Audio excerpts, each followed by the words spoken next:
চাঁদপুরের মেঘনা নদীর মাঝের চরে ৭ খুনের ঘটনায় দোষীদের শাস্তিসহ নানা দাবিতে পণ্যবাহী লাইটার জাহাজ শ্রমিকদের দুদিনের ধর্মঘট বন্ধ হয়ে আছে নৌপথ অচলের মুখে পড়ে আছে ইজারাযুক্ত ঘাটগুলো।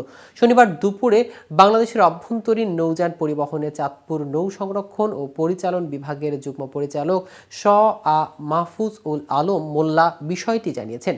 কিন্তু শ্রমিকদের এই ধর্মঘটে ফেলে কি ক্ষতির সম্মুখীন হয়েছে পরিবহন খাত এবং এ বিষয়ে কি ব্যবস্থা নিয়েছেন আইনশৃঙ্খলা বাহিনী, এ বিষয় নিয়ে বিস্তারিত থাকছে আজকের প্রতিবেদনের বাকি অংশে। কেটিভি নিউজ 24 চ্যানেল থেকে আপনাদের সাথে আছি আমি মাহমুদুর রহমান সিয়া।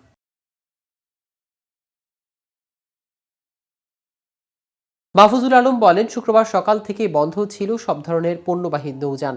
এতে ব্যাহত হচ্ছে পণ্য পরিবহন। পদ্মা মেঘনা নদীর বিভিন্ন স্থানে নোঙর করে রাখা হয়েছে জাহাজগুলো। ধর্মঘটে আমাদের ইজারাযুক্ত ঘাটগুলো অচলের মুখে পড়েছে, এভাবে চলতে পারে না। তাই আমরা রোববারের মধ্যে আমাদের ঊর্ধ্বতনকে নিয়ে শ্রমিক নেতাদের সঙ্গে সমাধানে বসব। বিআইডব্লিউটিএ সূত্রে জানা গেছে, চাঁদপুরে ইজারাভুক্ত পুরানবাজার, চৌধুরীঘাট, লঞ্চঘাট ও রঘুনাথপুর ঘাটে জাহাজ থেকে মাল লোড আনলোড হয়ে থাকে। এর মধ্যে রঘুনাথপুর ঘটনাটি ৪৪,০০০ টাকার ইজারা হলেও বাকি ঘাটগুলোর ইজারা বছরে প্রায় ৪৪ লাখ টাকা। প্রতিটি ঘাটে দিনে গড়ে ৮০ থেকে ৯০টি মালবাহী, তৈল, গ্যাসবাহী, বালুবাহী সহ বিভিন্ন ধরনের পণ্যবাহী নৌযানে লোডিং আনলোডিং হয়। সংশ্লিষ্ট কর্মবিরতিতে থাকা কয়েকজন শ্রমিক কাশেম আজাদ, হাবিব সহ অনেককে বলেছে, চাঁদপুরে ইজারাভুক্ত পণ্যবাহী ট্রলার ঘাট 4টি হলেও ইজারাবিহীন ঘাটের সংখ্যা 20টিরও বেশি। কাজে এতে পণ্যবাহী ট্রলারের সংখ্যা যেমন বাড়বে, তেমনি আয় ব্যয়ের হিসাবও বৃদ্ধি পাবে।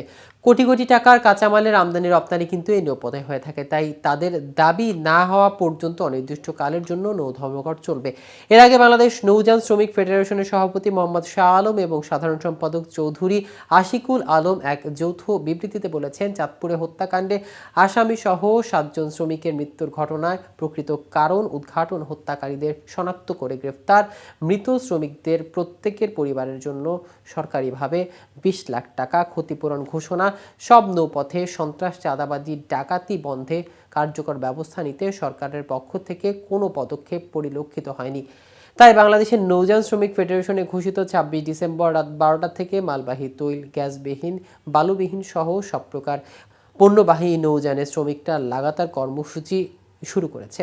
এ বিষয়ে চাঁদপুর জেলা প্রশাসক মোহাম্মদ মহসিন উদ্দিন বলেন, নৌযান শ্রমিক নেতাদের দাবি নিয়ে আলোচনার চেষ্টা চলছে, দ্রুতই ধর্মঘটের সমাধানে আসবে। এদিকে চাঁদপুরের মেঘনা নদীতে অবৈধভাবে বালু উত্তোলনকালে ব্যবহৃত 2 ড্রেজার ও 2 বাল্কহেড এবং 3টি বোট সহ 28 জনকে আটক করেছে কোস্টগার্ড। শুক্রবার রাতে এক সংবাদ বিজ্ঞপ্তিতে কোস্টগার্ড সদর দপ্তরের মিডিয়া কর্মকর্তা লেফটেন্যান্ট কমান্ডার মোহাম্মদ সিয়ামুল হক এ তথ্য জানান। সংবাদ বিজ্ঞপ্তিতে মিডিয়া কর্মকর্তা বলেন, গোপন সংবাদের ভিত্তিতে আজ বিকেলে বাংলাদেশ কোস্টগার্ড স্টেশন চাঁদপুর ও গজারিয়া কর্তৃক চাঁদপুরের মেঘনা নদীর কালীচর সংলগ্ন এলাকা অবৈধ ড্রেজার এবং বাল্কহেড উচ্ছেদ কল্পে অভিযান পরিচালনা করা হয়েছে। অভিযান উপস্থিত ছিলেন মতলব উত্তর উপজেলা সহকারী কমিশনার ও এক্সিকিউটিভ ম্যাজিস্ট্রেট হিল্লোল চাকমা। অভিযান চলাকালীন ওই এলাকা থেকে অবৈধভাবে বালু উত্তোলনকালে 2 ড্রেজার, 2টি বাল্কহেড, 2টি স্পিডবোট ও একটি দেশীয় নৌকা সহ 28 জনকে আটক করা হয়েছে। দর্শক, আজ এ পর্যন্তই। সারা দেশে নিত্য নতুন সকল আপডেট পেতে কেটিভি নিউজ 24 এর সাথে থাকুন। ধন্যবাদ সবাইকে।